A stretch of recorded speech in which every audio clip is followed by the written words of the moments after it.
That's wrong. The Bible's not a book. The Bible's 66 books. 40 different people wrote it. Over 1,500 years. There's never been a book like that in history. Ever. Does that make it the Word of God? No. It just means it's worth considering. Because there's never been a book like this.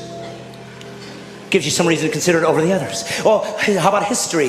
For hundreds of years, archaeology has used the Old Testament and New to find buildings, to find people, to find civilizations, to find kings that didn't exist or they didn't think they did. And suddenly the Bible said they're there and they dug it up and there it was. Does that make it the Word of God? No. It means it's historically accurate. Real people really existed and really wrote down what they saw. It's worth considering.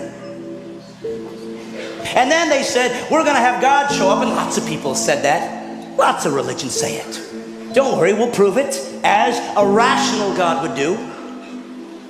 I will do prophecies. I will show that I'm not trapped in linear time, that I can see beyond where you are. I will give prophecies to tell you what the guy, when I show up, when God appears on earth to reveal himself, I'll show you what he's going to look like. Over 300 prophecies. And then a man showed up one day named Jesus. And he said, I'm that guy.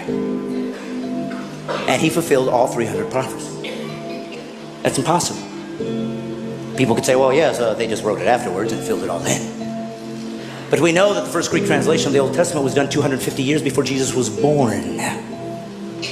So how could they possibly know that he'd be born in Bethlehem? How could they possibly know he was going to be crucified when crucifixions didn't even exist as a capital punishment yet? How could they know that he'd be betrayed for 30 pieces of silver 250 years before there was a Jesus?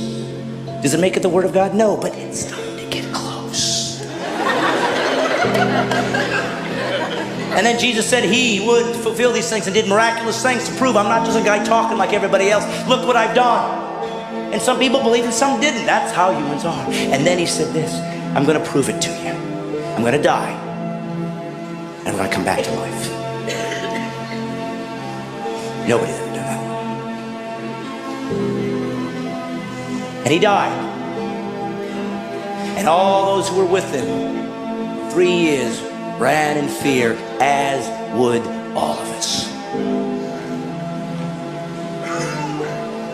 And they ran away and they said, I guess we were wrong. And then something happened.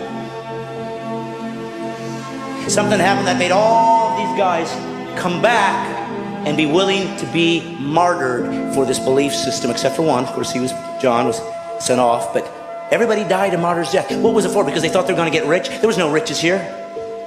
There was no riches.